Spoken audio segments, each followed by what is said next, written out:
The Lawrence estate was the kind of place people drove slowly past just to stare. 7 bedrooms, Roman pillars, and a brass gate that whispered legacy. Inside, every chandelier, every stitched monogram, and every wine bottle label carried the same unspoken rule. Appearances were everything, especially for the 5 Lawrence brothers. Julian was the 4th, quiet, observant, more drawn to color palettes than corporate charts. While Marcus, Thomas, and Peter followed their father into law, politics, and hedge funds, Julian pursued interior design, a path his family dismissed as aesthetic support. And when he came out to himself at 14, he learned something even heavier. In the Lawrence home, being gay didn't just make you different, it made you invisible. He never said the words aloud, not even once, until he was 22.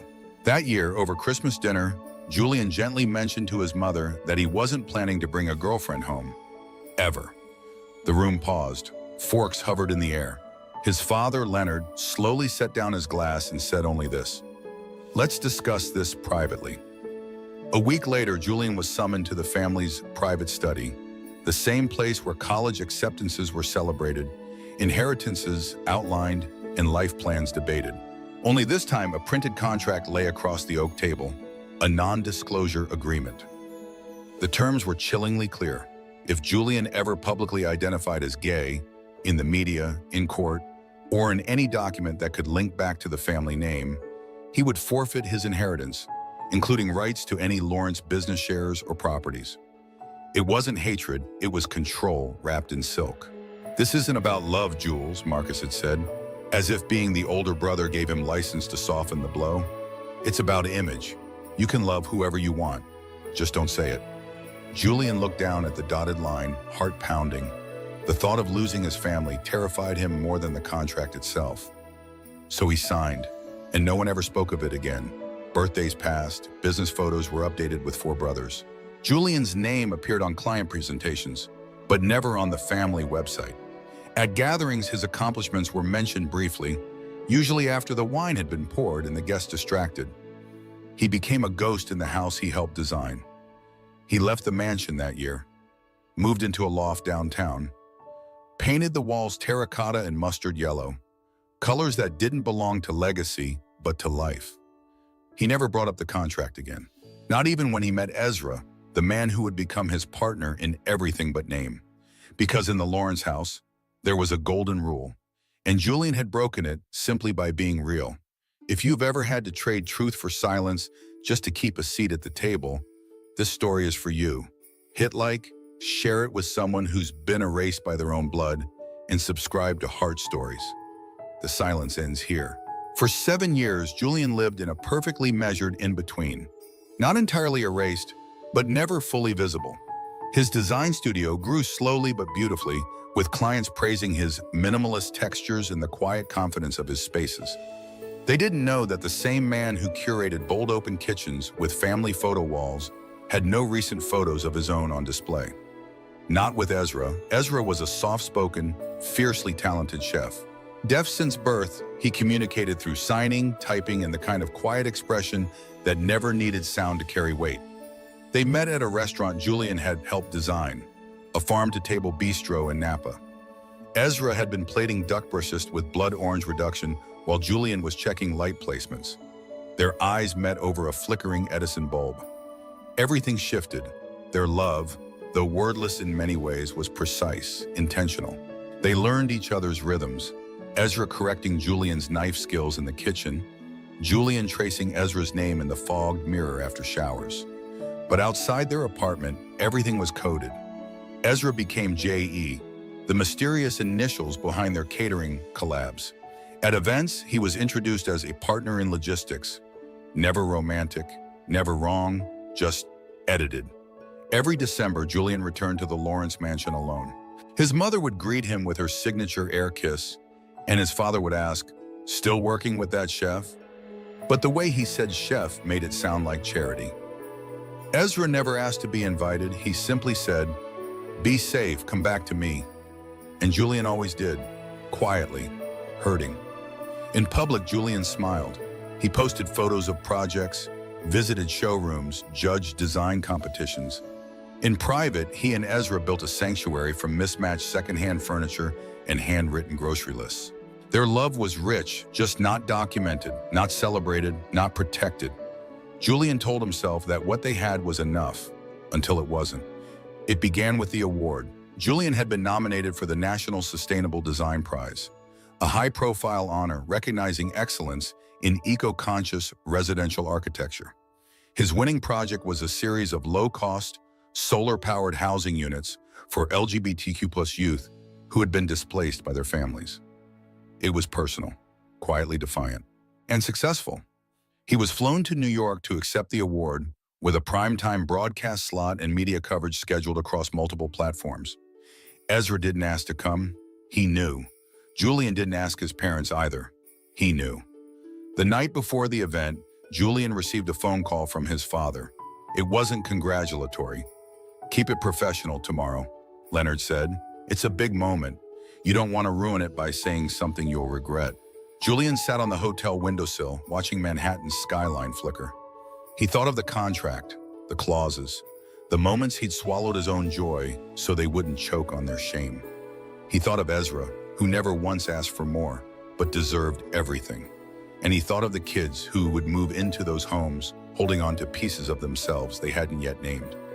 The next morning, Ezra ironed Julian's suit, a slate blue wool blend with a sharp shoulder cut.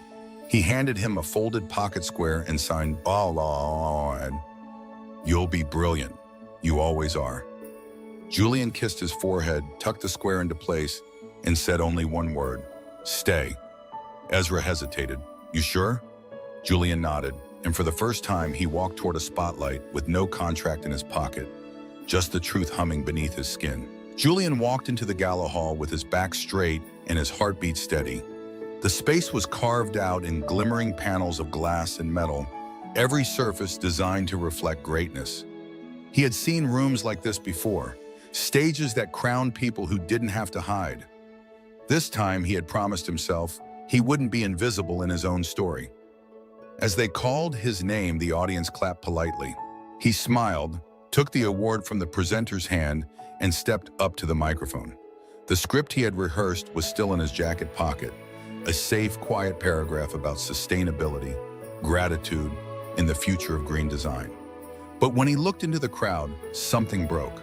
The front row was filled with familiar silhouettes. His mother dressed in winter white silk. His father, stone-faced. Three of his brothers, all buttoned up in matching dark suits. Lucas, the youngest, sat at the edge of the row, arms crossed tight, his expression unreadable. Ezra wasn't there, but Julian could feel his presence, in the weight of the suit Ezra had pressed, in the memory of hands that had steadied his collar. He looked down at the award. Its crystal base caught the stage lights and scattered them across the ceiling like stars. Then he exhaled and set the script aside. "I was told growing up that some things are better left unspoken. That silence keeps the peace and peace keeps the family strong. But silence also has a cost. And for me, that cost was the truth." The room quieted. Somewhere in the distance, a wine glass tapped lightly against a plate, then stopped. "I am a gay man. I've known since I was 14. I've hidden it from this stage, from the world, from my own name, because of a contract written in fear, handed to me by people who said they loved me." The air tightened. A few gasps echoed in the wings of the room. The cameras didn't blink. Julian went on, voice steady. "I signed an NDA when I was 22. I was told it was just a formality, a way to protect the image of a family that wanted to be seen as golden. I was told it didn't mean I couldn't love who I love, just that I couldn't let anyone see it." He looked directly at his father. That contract was supposed to buy silence. But silence isn't peace, it's isolation. It's eating dinner in someone else's house and pretending you're lucky just to be invited. It's watching your brothers be praised for their ambition while your greatest truth is treated like a liability. A woman in the third row reached for a tissue. One of the younger design students in the back whispered, "Oh my God," under his breath. "I'm not ashamed of who I am. And tonight, I won't accept this award unless I can share it with the person who helped me survive those years of hiding." Julian pulled a small note from his pocket. Ezra, you taught me that home isn't a place. It's a person. And I'm done building palaces for people who only want to live in them if I'm not in the photo. He stepped back from the mic. There was no applause at first, just stillness. Then someone stood, and then another, and another. By the time Julian returned to his seat, the hall had risen to its feet. Cameras kept rolling, flashbulbs went off. Somewhere in the swarm of noise, his phone buzzed. A text from Ezra. I saw it. I love you. The messages kept coming. Former clients, design students, strangers, all saying the same thing. Thank you for saying it. I thought I was the only one. But not everyone clapped. Julian glanced toward his family's row. His mother had tears in her eyes, not the kind that softened, the kind that hardened into silence. His father refused to look up. Only Lucas met his gaze, his face pale, unreadable, as if something inside him had cracked, but he didn't know what to do with the pieces yet. That night, Julian became more than the invisible son. He became a mirror, a witness, and a threat to the illusion they had protected for too long. But he didn't go home with them after. He went to Ezra, and for the first time in his life, he walked into his apartment without shame trailing behind him like a shadow. The morning after the speech, Julian woke up to silence, the kind that buzzes louder than any applause. Ezra was in the kitchen making coffee with the kind of quiet affection only 7 years of shared mornings could hold. Julian checked his phone. Over 100 unread messages, emails, mentions, requests for interviews, praise, curiosity, shock. He scrolled slowly, his hand trembling not with fear, but with the weight of a dam finally broken. The clip had gone viral overnight. News outlets ran headlines like, "Award-winning designer breaks silence," "Outs NDA culture among America's wealthiest families," and "Gay architect shakes the Lawrence legacy." Influencers reposted the video. LGBTQ+ organizations flooded his inbox with support. But among the noise was a chilling shift. A group of reporters had begun investigating the Lawrence family directly. Within days, a former personal assistant who had worked for the Lawrences for over a decade came forward. Her interview aired during prime time. She looked straight into the camera, her voice calm but firm. "They made us lock the guest room when Julian visited. They erased his photos from public walls. They had a media policy. It was always about protecting the image. I knew about the NDA. We all did." And just like that, the carefully curated Lawrence empire began to unravel. Articles surfaced, revealing internal memos about maintaining a family-facing, heritage-driven identity aligned with traditional values. Screenshots leaked. A letter from Julian's own mother to her PR advisor read, "If he comes out publicly, we remove him from all branding. Full image separation, no hesitation." Julian read it twice. The words weren't a shock, but seeing them, typed in his mother's elegant handwriting, was like holding proof of his own disappearance. He sat on the floor for an hour, just breathing, while Ezra sat nearby, reading every cruel line so Julian didn't have to read it alone. Back at the Lawrence house, damage control was already underway. Julian's brothers were silent. So was the family lawyer, who sent a terse cease and desist warning about unlawful exposure of private agreements.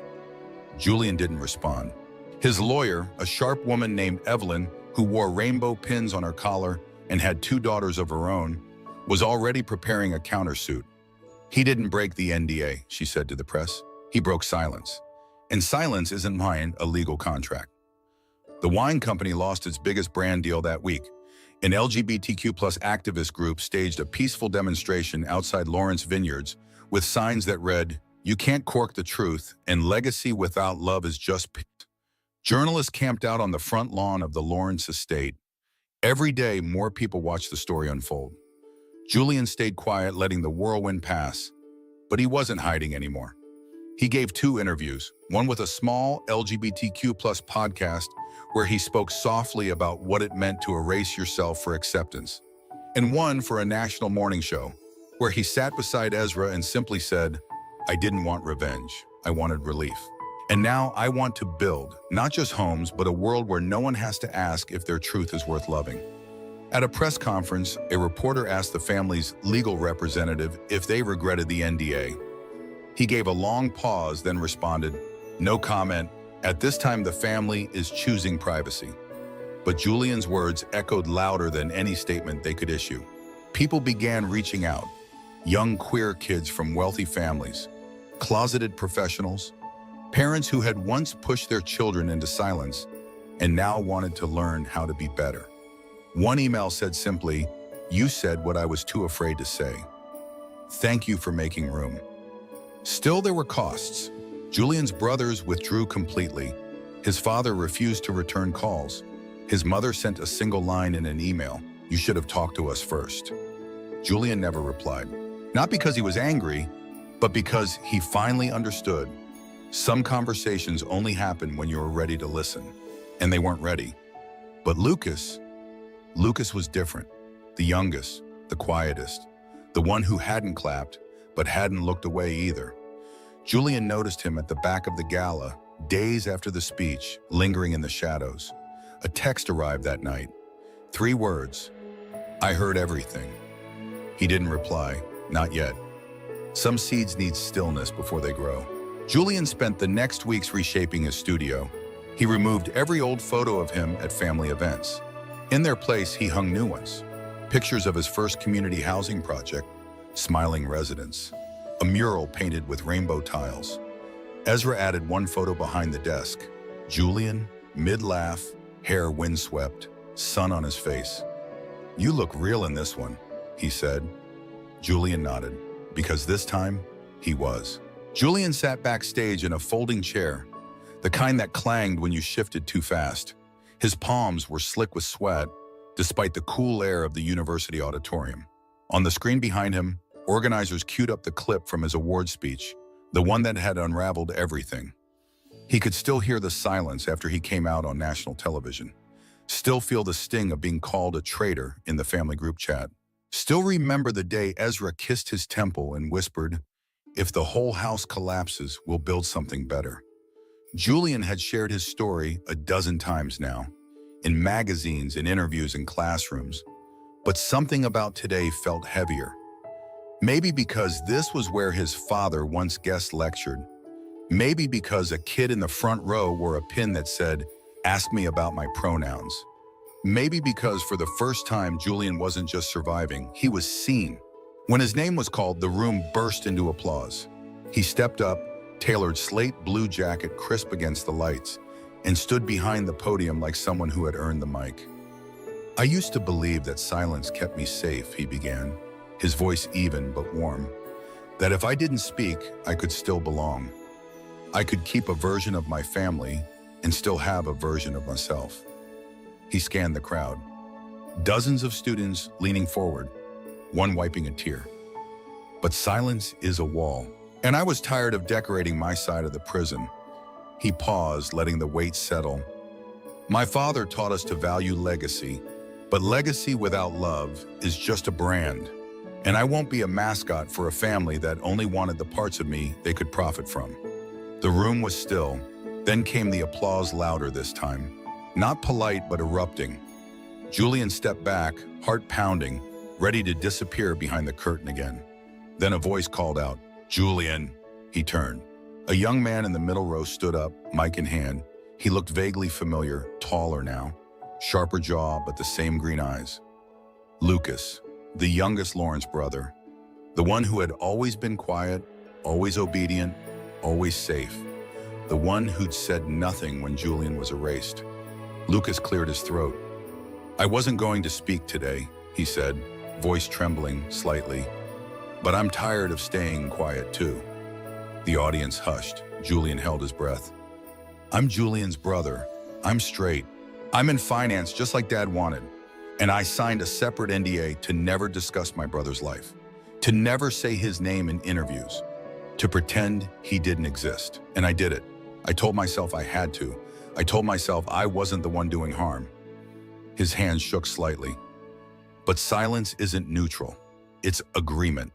He turned to face Julian. "I'm sorry. I'm so sorry I left you alone. But I want everyone here to know I am proud to be your brother." The room exploded in applause. Julian walked down the steps and into Lucas's arms. The moment was captured on dozens of phones. The hug, the tears, the long overdue reunion. That image became the face of a campaign that swept college campuses across the country. Family is who stands beside you. Weeks later, Julian and Lucas co-wrote an op-ed. In it, Lucas wrote, "I was the silent brother, but Julian's courage gave me mine." Ezra framed the article and hung it in the new studio they opened together. Not a legacy built on branding, but one built on belonging. Julian never returned to the Lawrence estate, but he didn't need to, because every time a student stood up to tell their truth, every time a sibling said, "I'm with you," every time a family chose love over legacy, Julian's name echoed in the room. So we ask you, have you ever had to choose between being true and being accepted? What would it take for someone to stand beside you? If this story moved you, don't leave quietly. Like, share, and subscribe to Heart Stories, because every brave